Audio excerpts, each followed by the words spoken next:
आजकल महासागरों में एक भयानक परिवर्तन हो रहा है। एक ऐसा परिवर्तन जो जीवन के एक विशाल और जटिल जाल को खतरे में डाल रहा है। समुद्री जीवों की मृत्यु दर तेजी से बढ़ रही है और इसका कारण हम हैं। हमारी गतिविधियां, चाहे वह जलवायु परिवर्तन हो, प्रदूषण हो या अधिक मछली पकड़ना, समुद्री पारिस्थितिकी तंत्र को प्रभावित कर रहे हैं। ये कारक समुद्री जीवन के अस्तित्व के लिए गंभीर खतरा पैदा कर रहे हैं।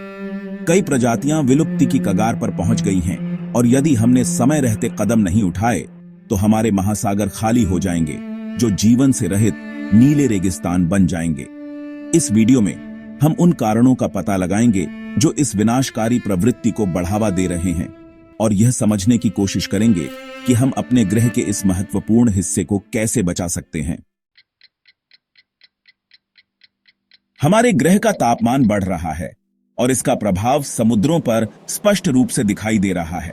जैसे जैसे वायुमंडल में कार्बन डाइऑक्साइड का स्तर बढ़ता है, समुद्र इस अतिरिक्त गर्मी को अवशोषित करते हैं, जिससे समुद्र का तापमान बढ़ता है।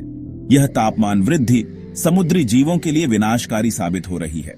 सबसे पहले समुद्र का बढ़ता तापमान कोरल रीफ को नुकसान पहुंचा रहा है।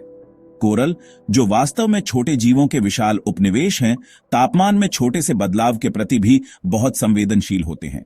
जैसे ही पानी गर्म होता है, कोरल अपने ऊतकों में रहने वाले शैवाल को बाहर निकाल देते हैं, जिससे वे सफेद हो जाते हैं। इस प्रक्रिया को कोरल ब्लीचिंग कहा जाता है और यह कोरल को कमजोर बनाता है, जिससे वे बीमारियों और मृत्यु के प्रति अधिक संवेदनशील हो जाते हैं। कोरल रीफ समुद्री जीवन के लिए महत्वपूर्ण आवास प्रदान करते हैं। वे हजारों प्रजातियों के लिए भोजन, आश्रय और प्रजनन स्थल प्रदान करते हैं। कोरल रीफ के विनाश से इन प्रजातियों के लिए जीवित रहना मुश्किल हो जाएगा और पूरी समुद्री खाद्य श्रृंखला प्रभावित होगी। इसके अलावा समुद्र का तापमान बढ़ने से पानी में ऑक्सीजन की मात्रा कम हो रही है। गर्म पानी ठंडे पानी की तुलना में कम ऑक्सीजन धारण कर सकता है। ऑक्सीजन की यह कमी मछलियों और अन्य समुद्री जीवों के लिए सांस लेना मुश्किल बना देती है। ऑक्सीजन की कमी के कारण समुद्र में डेड जोन नामक क्षेत्रों का निर्माण हो रहा है। ये ऐसे क्षेत्र हैं जहां ऑक्सीजन का स्तर इतना कम होता है कि अधिकांश समुद्री जीवन जीवित नहीं रह सकता है। मछलियां इन क्षेत्रों से बचने की कोशिश करती हैं और जो जीव तैर नहीं सकते वे मर जाते हैं। जलवायु परिवर्तन समुद्री जीवन के लिए एक गंभीर खतरा है। यदि हमने इस ग्रह को गर्म होने से नहीं रोका तो हमारे महासागरों का भविष्य अंधकारमय दिखता है। हमारे महासागर मानव गतिविधियों से उत्पन्न कचरे के लिए एक विशाल डंपिंग ग्राउंड बन गए हैं।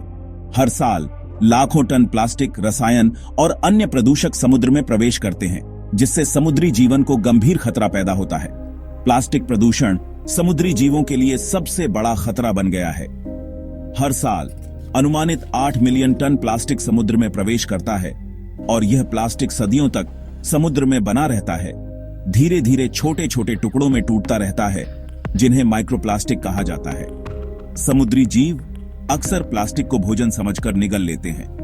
कछुए प्लास्टिक की थैलियों को जेलीफिश समझकर खा लेते हैं, जबकि समुद्री पक्षी प्लास्टिक के टुकड़ों को मछली के अंडे समझकर खा लेते हैं।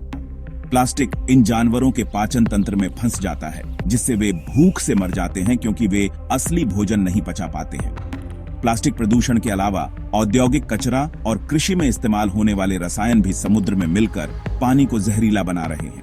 ये जहरीले तत्व समुद्री खाद्य श्रृंखला में प्रवेश करते हैं और छोटे जीवों से होते हुए बड़े जीवों तक पहुंचते हैं। तेल रिसाव समुद्री प्रदूषण का एक और घातक रूप है। जब तेल टैंकरों से दुर्घटना होती है तो बड़ी मात्रा में तेल समुद्र में फैल जाता है, जिससे समुद्री जीवन को गंभीर नुकसान पहुंचता है। तेल समुद्र की सतह पर एक परत बना लेता है, जिससे पानी में ऑक्सीजन की मात्रा घट जाती है और जीव मरने लगते हैं। तेल समुद्री पक्षियों और स्तनधारियों के पंखों और फर को भी ढक लेता है, जिससे वे ठंड से मर सकते हैं या तैरने में असमर्थ हो सकते हैं। तेल रिसाव का प्रभाव दशकों तक समुद्री पारिस्थितिक तंत्र को प्रभावित कर सकता है।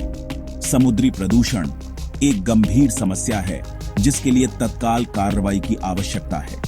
हमें अपने कचरे के प्रति अधिक जिम्मेदार होने की आवश्यकता है और यह सुनिश्चित करना होगा कि यह हमारे महासागरों में प्रवेश न करे।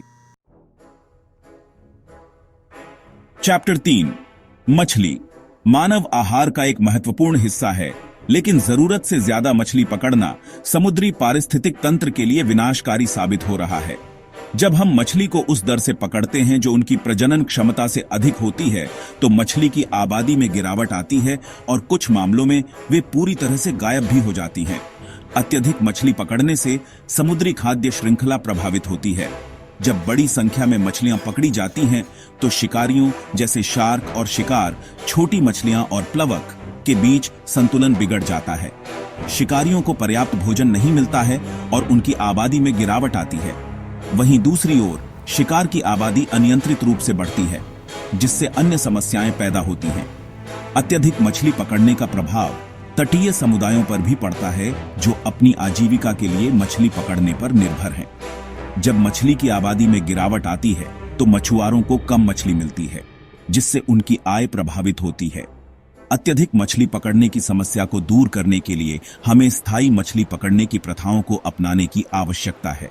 इसमें मछली पकड़ने की सीमा निर्धारित करना, संरक्षित क्षेत्र बनाना और ऐसी मछली पकड़ने की तकनीकों का उपयोग करना शामिल है जो समुद्री जीवन को नुकसान न पहुंचाए। हमें यह समझने की आवश्यकता है कि महासागर एक सीमित संसाधन है और हमें उनकी रक्षा के लिए जिम्मेदारी से काम लेने की आवश्यकता है।